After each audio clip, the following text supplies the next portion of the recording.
오늘도 행복하세요. 자유세상의 연상 목사입니다. 오늘은 마태복음 19장 16절로 22절에 있는 말씀을 중심으로 해서 절대 축복의 기회를 잃지 말자라고 하는 제목으로 잠시 은혜를 나누고자 합니다. 오늘 저와 여러분들 모든 예수 믿는 신앙인들의 궁극적인 소망은 예수를 온전히 믿음으로 말미암아 천국에 가서 영생을 누리는 것입니다. 그래서 우리 예수 믿는 사람들은 세상 사람들은 심각히 생각하지 않지만 금세 이후의 내세에 대한, 즉 인간의 종말에 대해서 생각하고 깨닫고 믿는 사람들입니다. 지금 우리가 육신을 입고 사는 이 생명은 나중에 영과 육이 분리되는 생명입니다. 이 땅에서 길게 살아야 100여 년 사는데 그렇게 되어지면 육은 흙으로 돌아가고 영은 영원한 존재이기 때문에 성경에 보면 영원한 존재의 공통점이 영적 존재입니다.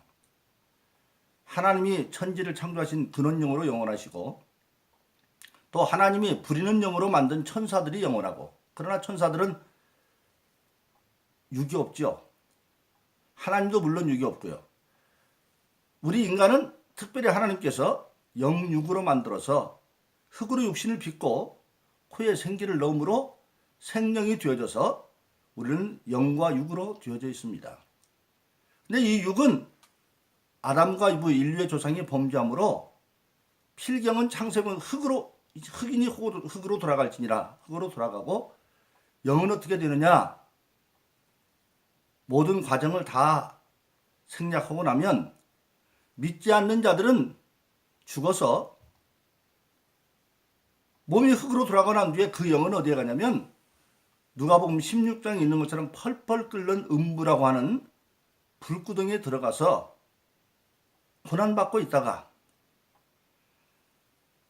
하나님의 역사의 과정을 거쳐서 마지막 결론에 이르르면 그 영만 있던 그 불 가운데서 영만 있어도 육신일 때 똑같은 고통을 느끼는데 영은 영원하기 때문에 없어지지 않기 때문에 고통 가운데 있다가 결국은 흙으로 돌아간 몸이 아니라 죽지 않는 몸으로 다시 영이 육을 입어서 이제는 영과 육이 함께 영원한 불구덩이 속에 들어가서 죽지도 못하고 고통 가운데 지내는데 그걸 성경은 사망이다 멸망이다 그러고 그걸 지옥의 삶이라고 말하는 겁니다. 없어지는 게 아니라 하나님과 완전히 분리되어져서 고통 가운데 영원히 사는 것, 그것이 영원한 멸망의 세상입니다. 예수 믿지 않는 모든 자들은 결론적으로 다 그렇게 되어집니다. 아담으로부터 모든 인류의 끝까지 믿음의 조상 아브라함도 마찬가지입니다. 예수가 없었더라고 하면 그들도 다 그렇게 갈 수밖에 없습니다. 그런데 구약시대는 아직 예수님은 오시지 않았지만 하나님이 율법으로 약속을 해서 율법 가운데에 믿음을 가지고 있으면 그들은 죽어서 똑같이 몸은 흙으로 돌아갔지만 결과적으로 음부 가운데에서도 음부 같지 않은, 누가 보면 심지어는 아브라함의 품이라고 하는, 마치 뭐가 같냐면 어떤 감옥에 사형수들만 있는데 그 사형수 가운데서도 모범수가 되어져서 장차 사형 집행되지 않냐고 사면 대상이 되어지는 모범수들이 있는 곳, 그런 것 같은 것이 아브라함의 품이죠. 그곳에 있습니다. 이따가 그들은 지금 구원의 약속을 받고, 어디서? 예수님께서 십자가에 못 박혀 우리의 모든 죄를 사하실 때 구원받을 약속을 받고 그들은 아브라함 품에 있는 겁니다. 근데 지금은 아브라함 품은 없죠. 이제는 예수님께서 십자가에서 그 대속의 사명을 감는 고통 가운데 있을 때에 두 도적 가운데 한 도적이 회개하니까 예수님 뭐라고 말해요? 네가 오늘 밤 나와 함께 낙원에 있을 것이다. 예수님이 십자가에 못 박혀 죽으심으로 말미암아 이제 죄의 문제가 다 해결되었기 때문에 믿음을 가지고 죽었던 아브라함 같은 그 옛날의 사람들도 다 지금은 낙원으로 가 있지 아브라함의 품은 없습니다. 그래서 궁극적으로 믿지 않는 자들의 삶은 지옥으로 끝나는 거고, 구약시대는 율법 안에서 여자의 후손이 나타나기를 기다리며 구원의 약속을 받고 죽었던 모든 사람들이 지금은 다 낙원에 있고, 지금 교회 시대에는 우리가 예수를 믿음으로 믿고 구원받은 확신이 죽으면 몸은 흙으로 돌아가지만 영은 천사들에게 받들려 낙원에 가 있다가, 믿는 자들은 또 일정한 지금 시간에서 다 과정을 설명을 못합니다. 과정을 거쳐서 마지막 때에 이르르면 낙원에 있는 우리 영들이 예수님 부활할 때, 예수님이 재림하여 오실 때 죽지 않는 몸으로 먼저 낙원에 있는 영들이 다 생명 영원한 지체를 갖고, 땅에 있는 자들 가운데는 구원의 확신 있는 자들이 하늘로 들림받아서 천년왕국을 지나고 난 뒤에 결국 죽지 않는 영원한 몸으로 마지막 끝에 천국에서 눈물도 뭣도 없는 그런 복된 세상에 사는 것, 그걸 우리는 생명이다, 영생이라 그렇게 말하는 겁니다. 그래서 그 영생으로 가는 길은 한 길밖에 없어요. 그래서 사도행전 4장 12절은 천하에 구원받을 다른 이름을 예수에는 준 적이 없다. 그리고 예수님은 친히 요한복음 14장 6절에서 나만이 하나님께로 가는 그 길이다. 그래서 내가 길이요 진리요 생명이니 나로 말미암지 않고는, 예수로 말미암지 않고는 아버지께로 올 자가 없다. 그렇게 말씀을 하신 것입니다. 그런데 하나님은 약속을 지키는 하나님이기 때문에 예수님이 나타나기 이전까지 또 과정을 거쳐서 아브라함을 통하여 믿음을 택하고, 아브라함의 후손들이 하나님의 약속대로 이스라엘을 이루었을 때, 출애굽을 이루었을 때 그들에게 율법인 십계명을 줍니다. 그 십계명에서 1계명에서 4계명까지는 대신계명, 하나님에 대한 계명이죠. 내 앞에 다른 신 두지 말아라, 우상 섬기지 말아라, 내 이름 망령토 일컬지 말아라, 안식일을 거룩히 지키라. 즉 대신계명, 하나님에 대한 계명은, 십계명은 두 돌짝판에 적었잖아요. 첫 번째 돌짝판에 적고 나머지 사람에 대한과 물질에 대한 계명, 첫 번째 약속 있는 계명인 다섯 번째 계명은 내 부모를 공경하라부터 시작을 해서 십계명 1회까지는 둘째 돌판에 적어놨습니다. 그래 놓고 하나님은 이스라엘 백성들에게 선을 하는 겁니다. 너희가 이 계명을 지키면 내가 반드시 너희들에게 정당한 노력의 대가を주는 축복을 1차적으로 줄 것이다. 그것이 바로 레위기 26장 3절로 4절에 보면, 너희가 나의 규례와 계명을 준행하면 내가 너희를 비를 내려주는데 시호를 따라서, 즉 그때그때 때를 따라서 비를 내려주시리니 땅은 생물을 내고 산물을 내고, 그리고 밭은 수목들은 열매를 낼 것이다. 그렇게 말씀하셨습니다. 즉 그것은 정당한 노동을 보증해 준다는 얘기죠. 그런데 그뿐만 아니라 거기다 특별한 축복의 약속을 하는데, 신명기 6장에 보면 그 십계명을 온전히 지키면 아브라함과 이삭과 야곱이 약속한 땅으로 들어가게 해주고, 거기 들어갔을 때에 내가 건축하지 아니한 크고 아름다운 성읍도 얻게 하고, 가나안 족속들이 주는 아름다운 성읍도 다 얻게 하고, 그리고 내가 채우지 아니한 아름다운 물건들이 가득한 집도 주고, 내가 파지 않은 우물도 주고, 내가 심지 아니한 포도원도 감람원도 준다. 그렇게 약속을 했습니다. 그래서 그 계명을 지키면 그런 땅의 축복을 약속해 주셨어요. 그런데 그것만 가지고는 예수님이 최종적인 대속의 주가 되고 그걸 믿지 않냐고는 영생의 길을 갈 수가 없어요. 그래서 사람들은 율법을 통해서 아무리 큰 땅의 축복을 받아도 마음속에는 뭐가 있느냐? 영생에 대한 사모함이 있어요. 오늘 지금 그런 사건이 본문 가운데 일어나고 있습니다. 어떤 젊은 청년이 나와 있는데 오늘 마태복음은 청년이라고 그랬지만 마가복음이나 누가복음의 기록에 보면 그는 마가복음 관원이라고 그랬고 그리고 공간복음서에서 다 부자였으니까 한마디로 말하면 젊은 관원인 부자 청년이 예수님께 나와서 영생을 묻습니다. 어떻게 해야 선한 선생이여 선생으로 찾아왔어요. 어떻게 우리 영생합니까? 선생으로 찾아왔어요. 그러니까 예수님께서 그에게 조금 전에 설명한 대로 10계명 가운데 첫 번째 돌판에 있는 대신계명이 아니라 둘째 돌판에 있는 인간에 대한 계명을 순서를 바꿔가면서 그냥 얘기합니다. 순서대로했다면 내 부모를 공경하라, 간음하지 말라, 살인을 쭉 해야 할 텐데 그렇게 하고 내 이웃을 내 몸같이 사랑하는 것이 마침이다 그렇게 말합니다. 그런데 왜 그러느냐? 예수님께서 마태복음 22장에서 율법과 선지자의 대강령을 말할 때에 결론이 뭡니까? 첫째는 하나님에 대한 것, 마음을 다하고 목숨을 뜻을 다하고 힘을 다하여 하나님을 사랑하고 또 이와 같이 둘째는 이웃을 사랑하는 것이다.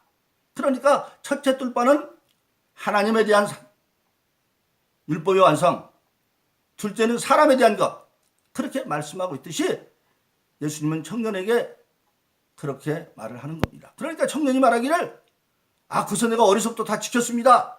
그렇게 말합니다. 그런데 그게 거짓이 아니었어요. 그래서 마가복음의 기록에 보면 예수님께서 마가복음 10장 21절에 보니까 그 청년을 사랑하사 그랬어요. 그러니까 그 청년이 거짓말을 안 했다는 얘기죠. 그런데 그러면서 예수님이 영생을 묻는 청년에게 그런데 한 가지 부족한 것이 있다. 네가 온전하기를 원한다고 한다면 지금 네가 부자니까 또 젊은 나이에 관원도 되었고 정말 오늘날 말하면 세상적인 것을 다 갖춘 엘리트 청년도 불구하고 그것만 가지고는 마음의 만족이 없어요. 즉 마태복음 5장에서 예수님 팔복을 선언할 때 심령이 가난한 상태로 있는 거예요. 그러니까 세상의 모든 조건을 가지고 있어도 오늘날 말하면 젊은 날에 관원이 되었고 부자고 그리고 영생에 대한 소망을 가지고 있는 그러니까 바리새파에 속한 사람 같아요. 사두개인들은 부활이 없다고 그럽니다. 그런 걸 다 가지고 있어도 마음속에 영생에 대한 갈급함이 있어요. 얼마나 좋은 상태입니까? 그래서 예수님께서 네가 영생을 온전하고자 하면 네 재물을 다 팔아서 가난한 자에게 주고 너는 나를 쫓으라 그랬어요. 그러니까 그 청년이 재물이 많아서 고민하고 그냥 가버렸다. 근데 사실은 그게 엄청난 절대 축복의 말씀이었어요. 왜?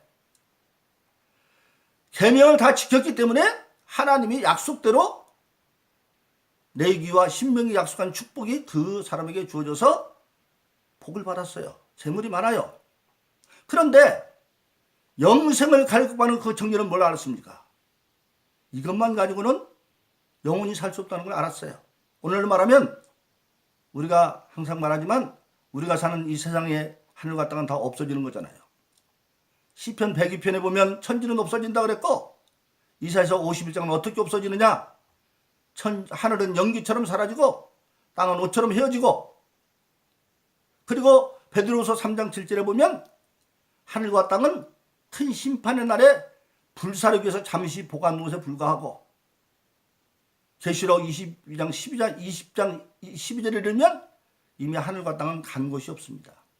없어질 거예요. 그러니까 인간들은 알든 모르든 그 깊은 하나님의 형상을 받은 영적 분력이기 때문에 뭔지 모르게 세상 것만 가지고는 만족을 이룰 수가 없어요. 허망함이 있어요. 왜? 내가 세상에 아무리 많은 걸 누렸어도 결국은 다 없어질 거기 때문에 불타 없어질 거기 때문에 그런데 그 불타 없어질 것을 영생을 얻은 자는 어떻게 해야 되겠느냐? 이 땅에서 얻은 것을 불타기 전에 영원히 살 내 곳으로 옮겨야 될 거 아니에요. 영생의 나라는 바로 하늘나라예요. 하늘나라. 예? 그래서 주님은 마태복음 6장에서 내 보화를 세상에 쌓지 말고 하늘에 쌓으라 그랬어요. 보물을 하늘에 쌓아라. 지금 예수님은 세상적으로 보면 이 젊은이가 못 가져서 그렇지 다 재산 버리라고 하는 것 같지만 사실은 네가 영생을 갈급하면 이 세상이 없어지는 걸 알고 영원한 하늘나라로 네 것 먼저 옮겨야 될 거 아니냐. 우리가 세상에 이민을 갈 때도 그렇지 않습니까? 먼저 짐을 다 이민할 나라로 붙이고 몸이 가는 거지 사람이 먼저 가지 않잖아요. 그러듯이 사실은 영생을 묻기 때문에 주님께서 절대 축복의 기회로 그를 사랑하셔서 세상 사람들로 할 수 없는 축복의 기회를 준 거예요. 그걸 가난한 자에게 주는 것, 그것이 바로 뭐냐면 예수 이름으로 가난한 자에게 주는 것이 이 세상에 있는 모든 재물을 하늘로 옮기는 거예요. 왜? 장차 그는 영생이 되면 천국에서 살아야 되기 때문에 그것에 따라서 하늘나라에 가면 지위가 달라지니까. 그래서 예수님이 사랑해서 지금 그에게 그 기회를 준 겁니다. 그런데 그는 선생예수를 찾아와서 그냥 선생으로 듣고 가버렸어요. 그 비밀을 몰랐어요. 그런데 성경에 나오는 삭개오라는 사람, 여리고의 세리장 삭개오는 어땠습니까? 그가 예수님을 어떤 사람인가 보러 왔는데 뽕나무 올라가실 때 예수님께서 삭개오인들아 내가 너희 집에 있는다 묵으리라 하니까 그 한 음성을 듣고 그는 내려와서 즐겨 영접하면서 예수님을 주여라고 불렀어요. 주여. 하나님의 은혜가 그에게 임하니까 바로 주여. 그리고 예수님 말씀하지도 않았는데 자진해서 내 재산의 절반은 가난한 자에게 다 나눠주고 토색한 것이 있으면 4배로 갚겠습니다. 사실은 그때 세리들은 다 토색했거든요. 로마 정부에서 오늘 말하면 세금 청구업을 받아가지고 로마에서 100원 걷으려고 그러면 주들 한 300원 걷어서 로마 100원 주고 그러면 돼요. 200원 주들이 먹는. 그래서 유대인들은 그들을 죄인이라고 사람 취급도 안 했던 거예요. 그런 그가 사람인 예수를 만나러 왔어요. 왜? 자기하고 정반대로 사니까. 자기는 강한 사람들하고 가까이 하고 있는 자유가 가까이 하고 그런데 예수님은 가난한 자와 함께하고 강한 자들 맞서고 나하고 정반대로 살아. 어떤 사람이 그렇지? 그래서 예수님을 사람 예수를 만나러 왔는데 예수님의 음성 한 번을 듣고 그 순간에 주여라고 말하고 그래서 가난한 자에게 2분의 1 내놓고 절반 내놓고 토색한 자에게 4배로 갚겠다. 전 재산 다 내놓은 거예요. 바로 그렇습니다. 오늘 저와 여러분들의 분깃에 따라서 예수님은 때로 우리에게 하늘에 쌓을 분량을 정해줍니다. 저는 지금도 하나님의 법대로 각종 헌금의 예물을 드릴 때 스스로 정한 적이 없어요. 기도하고 그 대신 제 헌금하면 반드시 신권이 항상 준비되어 있습니다. 수표로도 준비되어 있는 것도 있고 5만 원권도 있고 만 원권도 있고 심지어 1,000원권까지 전부 준비되어 있어요. 그때그때 주님께서 명하시는 대로 그렇게 합니다. 그러니까 하늘에서 할 수 있는 기회는 뭐냐? 주님의 뜻대로 하나님의 뜻대로 가난한 자에게 주든지 선한 행동으로 세상에 주든지 아니면 교회에 드리든지 그것이 바로 내 자의가 아니라 명을 따라서 드리는 거예요. 바울 이후에 최대의 사도의 사역을 감당했던 성 어거스틴이 그 오랜 방랑을 끝내고 하나님을 영접하고 주님을 영접하고 그가 수도원을 시작하면서 수도원 건립을 제한 모든 전 재산을 가난한 자에게 주고 그가 수도원을 생활을 시작을 한 것과 마찬가지죠. 사랑하시는 바로 그렇습니다. 여러 여러분들이 신앙생활하다 보면 주님께서 내가 감당할 수 없는 것 같은 그런 요구를 하실 때가 있어요. 그러나 그것이 알고 보면 내게 절대 축복의 기운 걸 알고 아멘하고 순종하세요. 그러면 하나님의 역사를 일어납니다. 여러 차례 말씀을 드린 적이 있습니다만은 세계 최초로 억만장자였던 록펠러가 바로 그런 사람이었고 우리나라 이랜드 그룹의 박성수 장로가 그런 사람이었고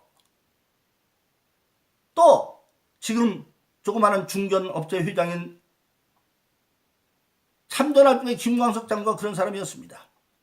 그들은 어떤 동료를 통해서 목사님을 통해서든지 설교를 통해서든지 아니면 기도 중에 들으면 순종함으로 오늘 이 시대에 절대 축복의 증거를 나타내었고 그들이 그렇게 예수님의 순종에 들은 것은 지금 천국에 쌓여져 있어서 우리가 장차 여러분들이 저와 여러분들이 하늘나라 갔을 때 큰 축복받는 산 증거가 되어지는 것입니다. 그러므로 사랑하신 여러분 오늘 저 여러분들은 하나님께서 오늘 내 삶의 분긴 만큼 축복한 것을 감사할 뿐만 아니라 하나님이 요구하시면 주의 뜻대로 정말 인간의 어떤 것이 아니라 기도하면서 성령이 임하시면 순종하심으로 우리에게 그때그때 주어지는 절대 축복의 기회를 놓치지 않고 이루는 저 여러분 되기를 예수 이름으로 축원합니다. 오늘도 행복하세요. 오 자유세상의 유현상 목사였습니다. 감사합니다.